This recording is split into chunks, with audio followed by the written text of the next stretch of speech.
OK, bonsoir à tous. Alors, vous entendez déjà des gens en rire en arrière. Et je suis le révérend René Bouchard, pasteur d'église Amour et Vie à Victoriaville, 34 rue Notre-Dame-Ouest. Vous êtes maintenant dans l'enseignement du mercredi soir et je suis heureux de pouvoir servir l'église et vous qui allez regarder à la fois. Nous sommes dans une première leçon de cet agenda du Seigneur pour la fin des temps que nous allons voir pendant quelques semaines selon Matthieu 24. Mais on va prier auparavant. Seigneur, peux-tu bénir cette occasion que nous avons ensemble de pouvoir te regarder ta parole et se laisser émerveiller par celle-ci qui, il y a 2000 ans, elle a été écrite pour chacun d'entre nous et que sa valeur est inestimable encore aujourd'hui pour nous conduire dans la foi et sur ton chemin. Puisses-tu te manifester dans nos cœurs et par ta sagesse du Saint-Esprit aussi, et c'est dans ton nom que l'on prie. Amen. Amen. Alors, bonsoir à tous, je suis content de vous voir. Bonsoir. Bonsoir. Amen. Alors, ce soir commence cette leçon qui est agenda historique du Seigneur, étude du chapitre 24 de l'Évangile de Matthieu. Il y a un grand théologien protestant du début de l'autre siècle passé, autour des années 1920, qui s'appelle Karl Barth. Et Karl Barth, c'est un luthérien, et Karl Barth a dit ceci. Il dit, vous savez, l'Évangile, là, c'est comme quand tu ouvres des journaux d'aujourd'hui. Ça se lit comme un journal, et c'est effectif comme un journal lorsqu'on le lit. Et l'histoire de la bonne nouvelle et l'histoire de la fin des temps est comme dans un journal. Donc, si nous lisons les Évangiles et les sermons que Jésus a donnés sur la montagne et les autres sermons dans les Évangiles, il dit, on se croirait près de Jésus parce que c'est tellement de notre époque. Et on sait qu'il venait de sortir de la Première Guerre mondiale. Okay? On était autour de 1920 et il y a eu la Deuxième Guerre mondiale. Alors, il y a Dietrich Bonhoeffer qui était aussi un luthérien qui, lui, a été tué pour sa foi par les nazis et qui, lui, a écrit plusieurs livres. Et lui, de sa prison, dans ses lettres, il y avait un code pour que les gens à l'extérieur, dans l'église luthérienne, puissent le lire. Et lui, c'était nous ne devons pas nous rendre semblables à la communauté des nazis ou la communauté ou l'ensemble de la pensée de l'Allemagne. Nous sommes des chrétiens, donc l'éthique chrétienne nous fait voir à donner l'amour, partager l'Évangile, le pardon et tout ça. Parce que plusieurs personnes ont choisi la thèse du nazisme, même s'ils étaient des chrétiens. Et lui a écrit à propos de ça qu'on doit s'éloigner de toute pensée qui nous emmène loin de l'Évangile. Donc, il n'y a pas juste le nazisme qui était ça. On a toutes sortes de choses qui... Donc, ils ont écrit encore de la valeur aujourd'hui parce que ça tiré de la Bible. Et en fin de compte, je me rappelle bien, il a été pendu pour sa foi autour des années 43-44, si je me rappelle bien, mais il a été pendu par le régime naziste de Hitler à ce moment-là. Donc, lorsqu'on lit Matthieu 24, on a l'impression qu'à quelque part, on voit tout ça sous nos yeux. Okay? Voici le but maintenant, c'est pas dire, essayer de tirer des pronostics de Matthieu 24. On va le lire comme c'est un journal. La leçon, c'est de découvrir le texte pour ce que Jésus a dit qu'elle allait concerner les derniers jours. Et non pas pour scruter les Écritures, pour savoir ce qui se passe. Une des graves erreurs que nous faisons à la fin des temps, c'est scruter les Écritures par rapport à ce qui se passe pour dire voici ceci, voici cela. Et ça n'arrive pas parce que la Bible est un mensonge et la Bible n'a pas bien annoncé. C'est parce qu'on ne reçoit pas la parole pour voir l'époque que nous sommes, pour en bénéficier de cette époque de la grâce de Dieu. Mais on la cherche toujours pour trouver quelque chose de plus majestueux, qu'on va dire aux autres, gars, j'ai découvert ça, il va arriver tel. Ça n'arrive pas, les gens se moquent des chrétiens, c'est ainsi, c'est incroyable. Pourquoi? Parce que plusieurs prophètes annoncent des choses qui n'arrivent pas. Et curieusement, Matthieu chapitre 7, la fin du sermon sur la montagne, parle du faux prophétisme. Et Matthieu 24, en 3 occasions, il parle du faux prophétisme au travers des faux Christ et des faux prophètes. 3 occasions. Donc, c'est redondant. Tu sais, et il y a 2000 ans, il a écrit ça. Ça se vit de notre époque. Donc, ce que nous allons voir, c'est quelques bribes de paroles. On va tout voir Matthieu 24 au complet, en passant, en 8 sections. OK? Ça va toujours commencer les sections par une lettre entre parenthèses et les versets qui concernent ça. Donc, mais ce n'est pas une étude exhaustive de tous les mots qui sont là, mais de la pensée principale de ces choses-là pour en discuter. Alors, c'est comme ça qu'on va aller au travers de Matthieu 24. Et toutes les questions sont libres. Et notre habitude ici, si c'est la première fois que vous nous voyez, ben, il arrive des mercredis soirs qu'on discute autre chose que la leçon elle-même, parce que nous avons d'autres besoins que la leçon parfois, et j'essaie d'y répondre. Amen. On est prêt pour y aller? Gloire à Dieu. Alors, ici, on regarde les Écritures pour avoir la consolation, pour être béni et pour relever la tête en sachant que le jour est proche. Et là, je prends cette exhortation-là dans un chapitre de l'Évangile de Luc qui parle à peu près des mêmes contextes. Il dit ici, dans Luc chapitre 21, versets 25 à 28, « Il y aura des signes dans le soleil, dans la lune et dans les étoiles, et sur la terre. Il y aura de l'angoisse chez les nations qui ne sauront que faire au bruit de la mer et des flots. Les hommes rendront l'âme de terreur dans l'attente de ce qui surviendra pour la terre, car les puissances des cieux seront ébranlées. Alors on verra le Fils de l'homme volant sur une nuée avec puissance et une grande gloire. Quand ces choses commenceront à arriver, redressez-vous et levez vos têtes parce que votre délivrance est proche. » On voit ici qu'il parle du retour de Christ. Et le retour de Christ, on le sait, c'est à la fin des 7 ans de tribulation. Mais en même temps, si on va avant ça, dans ce grand chapitre 21, on voit essentiellement ce qu'on voit dans Matthieu 24. Mais ici, il y a une consolation qui est apportée. Si on regarde Matthieu 24, puis on ne va pas dans la consolation, puis dans l'espérance, bien, on va faire exactement ce que je ne désire pas faire, c'est scruter les Écritures pour paraître plus savant et intelligent. Nous regardons les Écritures pour dire, je relève la tête parce que le jour du retour au Seigneur est proche, la délivrance est proche, donc je prends courage dans qu'est-ce que je suis après vivre à l'heure actuelle. C'est le but d'étudier Matthieu 24 au conseil de Luc. Amen? Amen. Sinon, on recommence à faire, puis à tirer des pronostics, puis arriver dans un an, puis dire, « Ah, on a vu ça, puis c'est pas ça qui est arrivé. » À un moment donné, là, on pédale par en arrière tout le long. Là. Moi, ce que je veux, c'est pédaler sur le bicycle de Dieu. Puis le bicycle de Dieu, ça va toujours en avant. Le vélo, aujourd'hui, Pasteur René, c'est vrai. Le bicycle, c'est pour les jeunes comme moi qui ont un petit peu de gris un peu partout. Amen? Amen. Ouais, Dieu.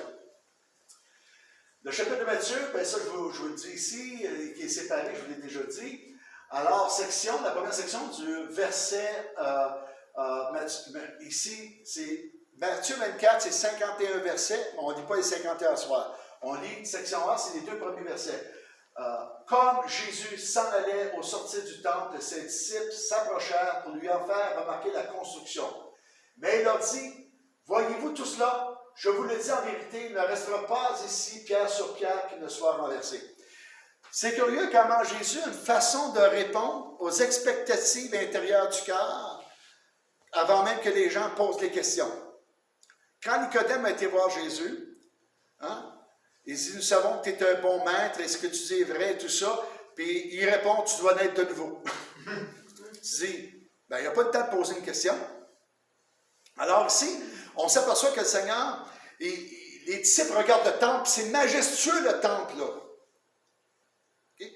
La majesté du temple, là, on ne peut pas s'imaginer comment il est. Pourquoi? Parce qu'il n'est pas construit. Mais c'est assez majestueux que les disciples disent, « Hey, le temple, c'est une chose éternelle. » C'est ça qu'ils sont après dire. Il n'y a rien, tu sais. Rome est ici, il n'y a rien qui peut ébranler ce temple. On peut être ébranlés, nous autres, mais pas le temple. Et Jésus leur dit, « Écoutez les boys, ça va tout tomber à terre. Ça va tout être détruit. » Hi, ça là, ça fait mal. Ça fait mal aux dents, là. Tu sais, c'est comme tu as un accident, puis tu n'as pas mis ta ceinture, puis tu te ramasses la bouche sur la boîte à gants, là, dans le dash, là. Tu sais. Alors, ça fait mal, oui. Ça veut-tu dire que les disciples, ils comprenaient ce que Jésus a répondu? Pas entièrement, OK? Le Seigneur leur donne qu'est-ce qu'ils sont capables de saisir. Ils semblent avoir compris que ça va être détruit, mais la portée de la destruction, pas sûr. Parce que c'est prophétique, là, ils ne l'ont pas. Là. Ce qu'ils voient, c'est la gloire. Puis les Romains sont là, puis ils n'arrivent pas à rien faire contre le temple. Là. Puis il était prêt à leur annoncer, là.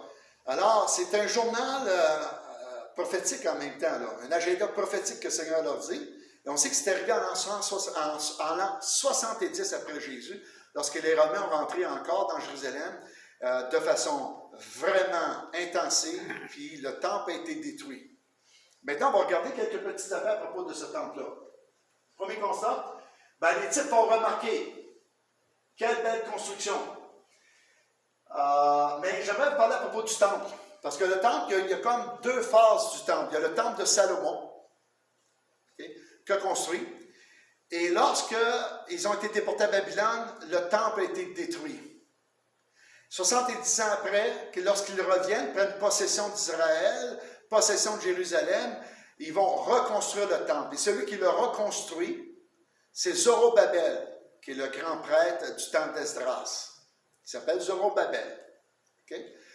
Et lui commence la reconstruction. Mais c'est seulement sous Hérode Ier que la construction va se terminer, même les dernières rénovations qui étaient faites sur le temple, c'est en 63 après Jésus. Mais déjà, du temps de Jésus, il était quasiment rétabli à 100%. On l'appelle le temple de Hérode Ier. Pourquoi? Parce qu'il a fait ce que Zorobabel n'a pas pu finir. Et qu'est-ce qu'il n'a pas pu finir par la suite quand Antiochus Épiphane a rentré, il a pris possession du temple, à peu près 150 ans avant Jésus, ça a freiné les efforts de la construction complète. Donc, il y en a qui parlent du second temple, Zorobabel, d'autres vont parler du second temple, celui d'Hérode, mais en réalité, c'est Zorobabel qui a reconstruit et c'est Hérode qui a terminé la reconstruction complète. Et ça s'est fini vers l'an 163. Vous allez avoir toutes les feuilles aussi. Pas ce soir, je regrette, mais dimanche.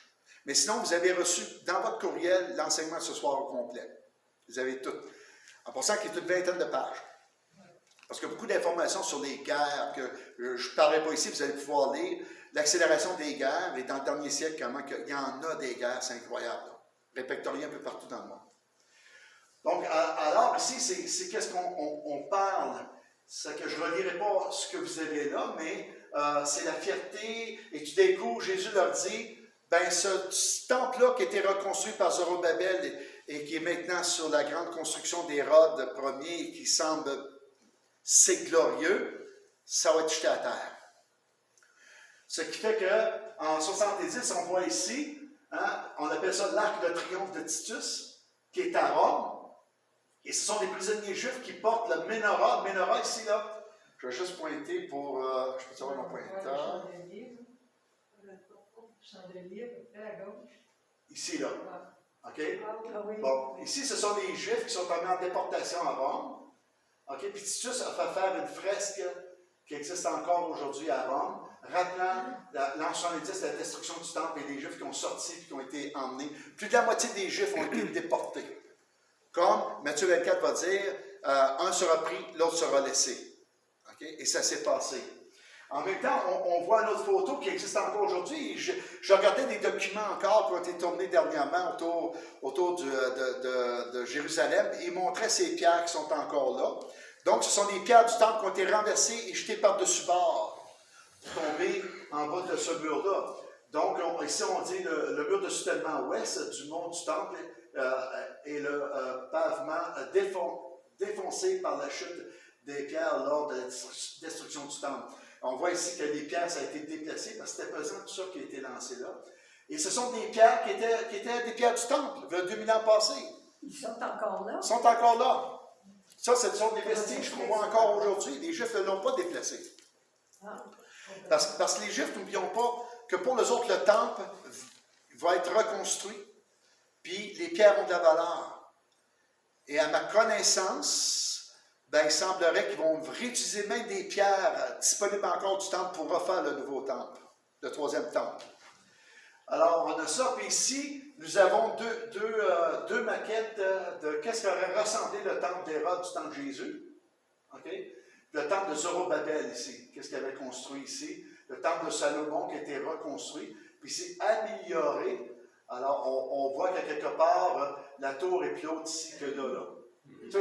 Hérode voulait faire des choses hyper majestueuses. Et Hérode, ce qu'il a fait, c'est qu'il a fait... le temple était sur le mont.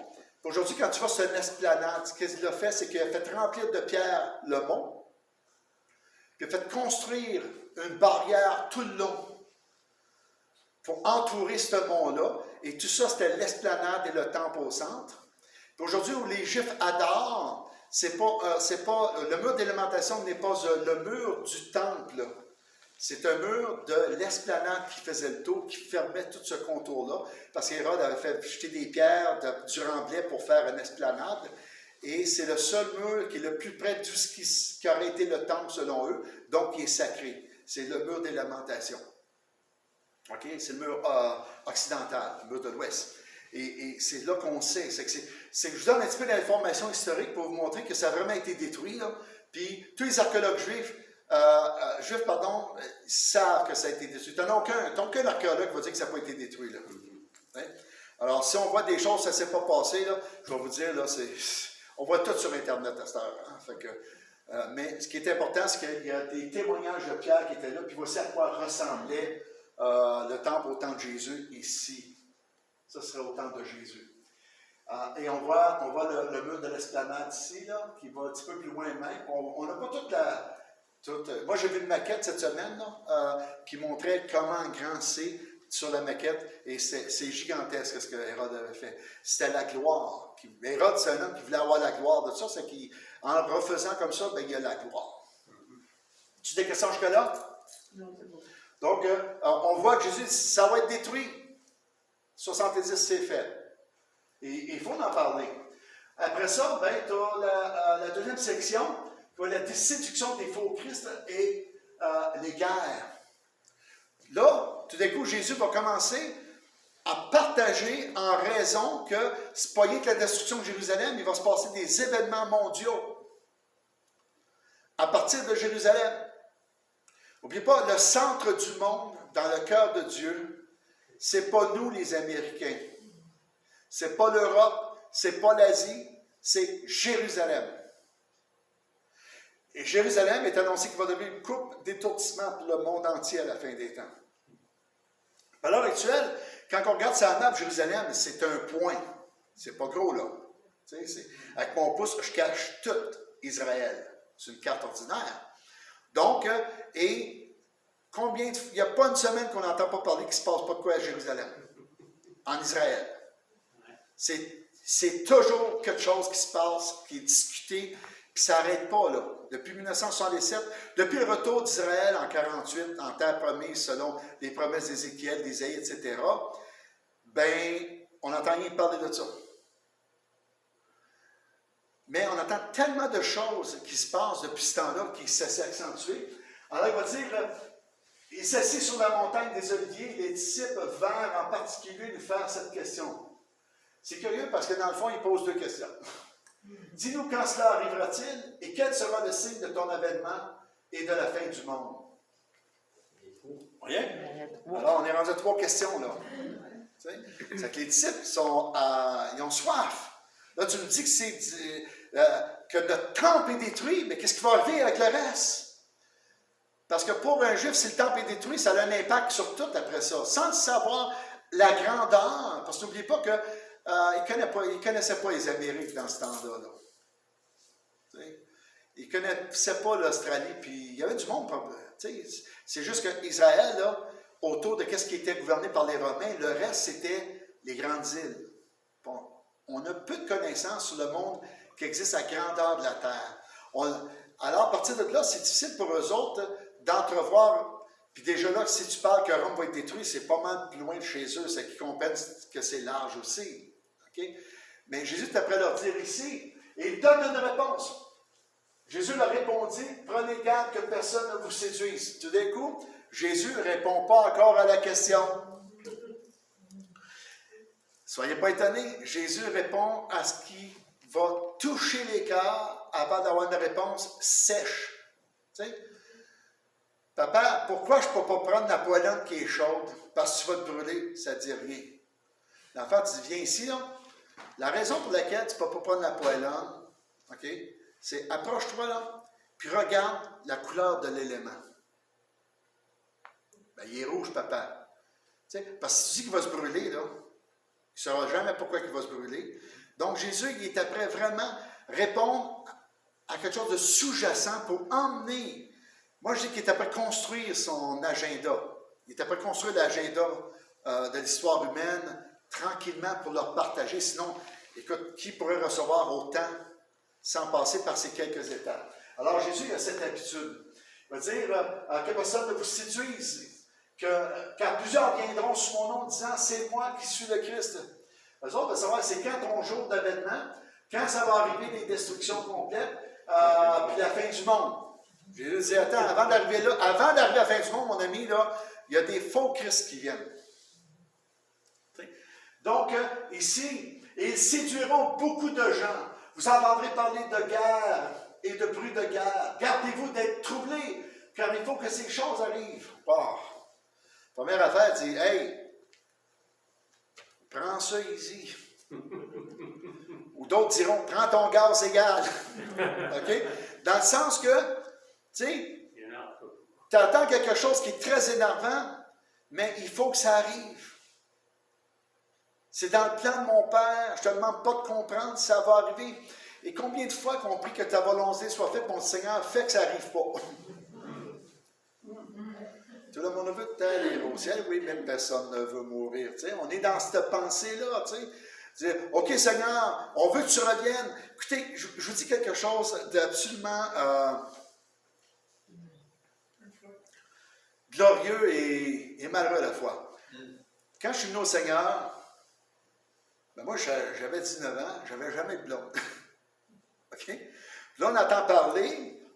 OK? On a quelqu'un qui fait beaucoup de messages sur la fin des temps à notre Église, qui se trouve être le pasteur associé de cette Église. Et là, nous autres, là, c'est « Hey, veux-tu connaître l'amour physique avant de mourir? » Parce que moi, je n'avais pas connu ça, là. T'sais? Avant de m'en aller au ciel. C'est que la première recherche que j'ai eue dans la première année, c'est d'être marié. Seigneur, retarde ton retour avant ça. Vous pensez que j'étais le seul? Non. Tous les jeunes qui étaient au groupe jeunesse, là, ils avaient toutes la même pensée, sans qu'on se le dise. Et au bout de cette année-là, il y a eu je pense que c'est 16 mariages en dedans d'un an et demi dans la jeunesse. Ça se mariait, là, avant que Jésus revienne. T'sais? Dans le fond, on était prêt à dire au Seigneur, oui, on veut que ça arrive, mais pas avant ce temps-là. T'sais? Dans la deuxième année, ben, nous, on avait une pratique à l'Église, c'est qu'on écrivait à Noël un message, une enveloppe. Requête de prière. Les requêtes de prière pour la nouvelle année, qu'on mettait dans une enveloppe, puis le pasteur mettait ça il joignait ça d'huile. Il y a beaucoup de mysticisme, mais c'est pas grave. Puis il priait pendant 365 jours. Puis à Noël après, ben, on ouvrait ces requêtes-là, puis on disait dans la soirée, qu'est-ce que le Seigneur va exaucer. Dans la première année, j'avais oublié de dire que je trouvais une épouse. Et qui vous pensez qu'il avait oublié d'écrire de trouver un époux? Francine, qui est mon épouse encore aujourd'hui. OK? Alors, l'année d'après, la première affaire, on a demandé, sans vraiment s'en parler, parce qu'on était amis, une amitié du groupe jeunesse, mais on n'avait pas vraiment de yeux l'un pour l'autre, on ne se voyait même pas. On se voyait dans le groupe, on ne se voyait pas. Vous comprenez ce que je veux dire?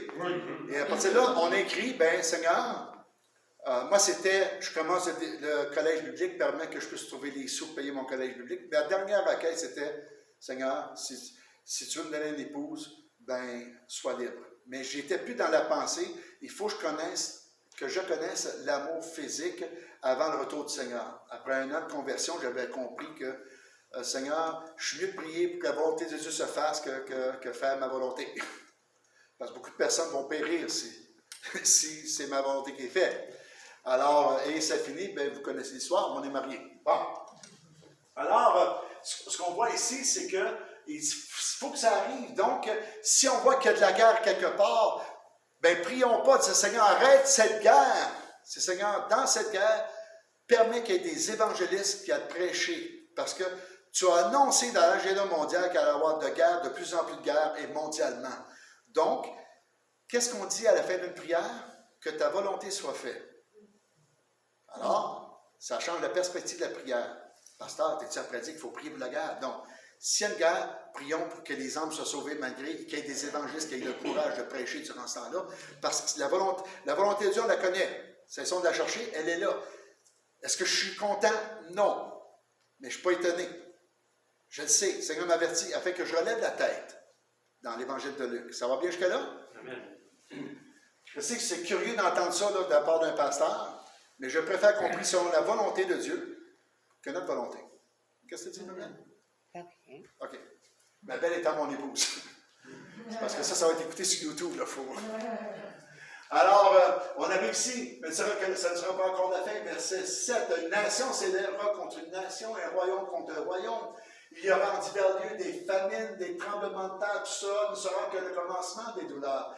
Alors on vous livrera au tourment et on vous fera mourir. Et vous serez haïs de toutes les nations à cause de mon nom. Alors aussi plusieurs succomberont et s'haïront les uns les autres. Et au travers de l'histoire, les Juifs sont devenus les gens qu'on a le plus haïs dans le monde entier.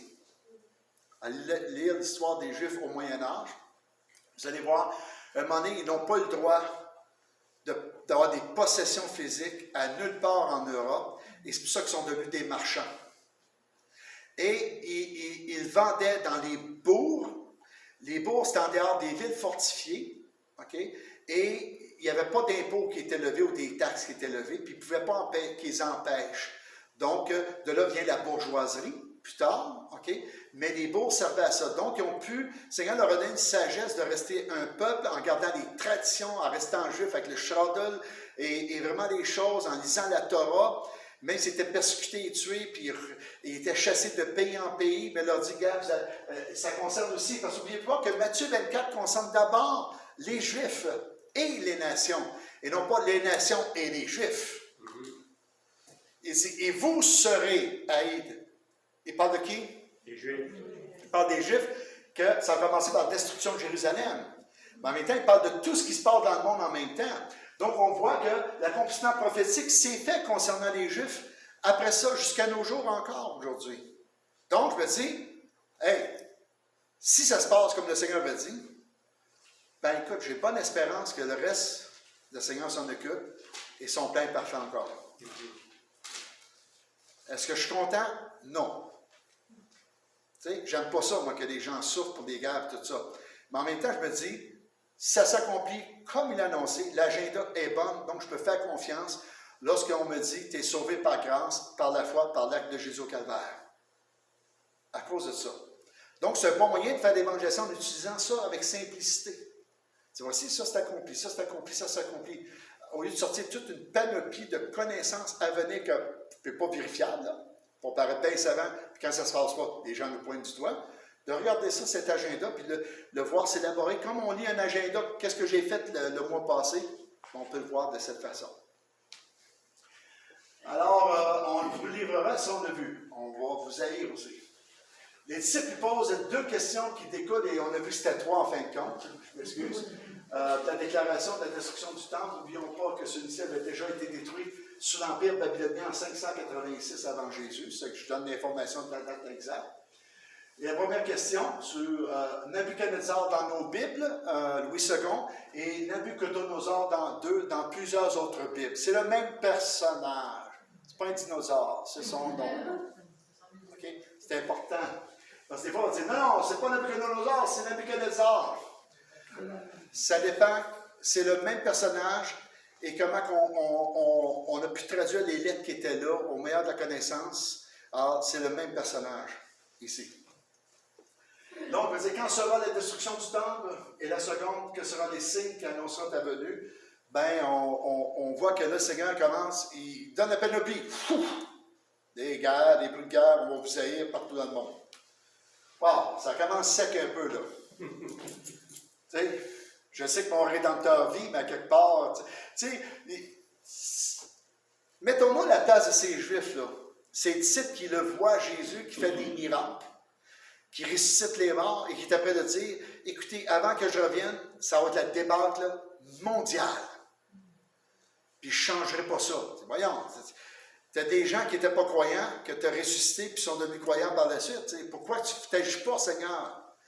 Bien, ce n'est pas ça le plan. Le plan, c'est d'amener la consommation du plan parfait de Dieu, c'est d'amener L'humanité a une position qu'il doit s'avouer vaincu par lui-même, pas par Dieu, mais par son péché, pour qu'il se reconnaisse tel qu'il est devant Dieu. Alors, Jésus donne une foule d'indications par la suite aux deux questions, je l'ai vu. Puis il va finir par dévoiler tranquillement les choses. Le verset 5 nous donne le premier signe, l'élévation des faux Christ. D'autres versets nous enseignent qu'ils séduiront plusieurs personnes par le pouvoir surnaturel avec des démonstrations. Ils auront un langage religieux pour convaincre qu'ils sont des oints. Le mot Christ veut dire le oint, le choisi de Dieu, le sauveur attendu. Les versets qui suivent mettent en évidence que des faux Christ et des faux prophètes, plus tard le faux prophète va venir, là, c'est pour ça que c'est synonyme dans le texte de leur façon de séduire, éloigner les gens du Seigneur. Le Seigneur, tu sais, nous on regarde le bruit de guerre, mais ce qu'il dit en premier, c'est qu'il va y avoir plusieurs faux Christ, de faux sauveurs. Savez-vous comment on reconnaît une secte religieuse? À son fondateur, qui est toujours celui qui vient pour sauver l'humanité. Il se déclare tout sur ce notable-là. Le Seigneur m'a placé comme étant le dernier prophète. Le Seigneur m'a placé parce que personne n'a vraiment bien compris. Le Seigneur m'a donné une révélation que personne ne comprend. Et si vous suivez ma révélation, vous serez sauvés parce que je suis le oint, le choisi de Dieu. Tous les autres, ils ont toujours le même langage. C'est une des premières choses qu'on voit lorsqu'on regarde est-ce que c'est une secte ou pas. On regarde comment s'est présenté celui qui a créé l'organisation. Il se présente en sauveur, il se présente comme un faux Christ. Parce qu'il amène les gens à un autre évangile de Jésus, à son évangile à lui, à sa façon de voir les choses, puis pour que les gens le suivent. Donc, ils vont séduire. Ces gens-là ont beaucoup... vous savez, il y a des gens sans se déclarer faux Christ, ce qu'ils font un paquet de choses miraculeuses. Les gens les suivent et disent, ils ne peuvent pas ne pas être de Dieu avec les miracles qu'ils font. Rappelons-nous que les magiciens de l'Égypte ont fait des miracles par deux occasions. Donc, ça existe la magie. Ça existe de faire des miracles en dehors de Dieu, là. Okay? Les gens disent, oh, moi je ne crois pas là-dedans, mais moi je crois à la parole, puis la parole nous dit que les magiciens ont fait la même chose. Okay? Alors, on voit ici, et même dans une des épîtres, ils nomment leur nom Jean Braise, et je ne me souviens pas de l'autre, là, mais on voit qu'ils font des choses. Et lorsqu'on va arriver à la fin des temps, on a vu, hein, c'était qui le faux, la bête et la bête, hein? Pas la belle et la bête, mais la bête et la bête. Il y a deux bêtes dans l'Apocalypse, dont un est l'Antéchrist, qui va se relever d'une blessure mortelle, et le faux prophète, qui fait beaucoup de miracles ici, qui fait beaucoup de choses, comme l'Antéchrist aussi. Donc, il y a de quoi autour, il y a un langage religieux, il y a de quoi de miraculeux qui se passe pour que les gens les suivent. Bien, ça fait partie de cette déclaration ici, dans Matthieu 24. Donc, vous savez, je ne suis pas prêt de dire, voici ce que je vois dans le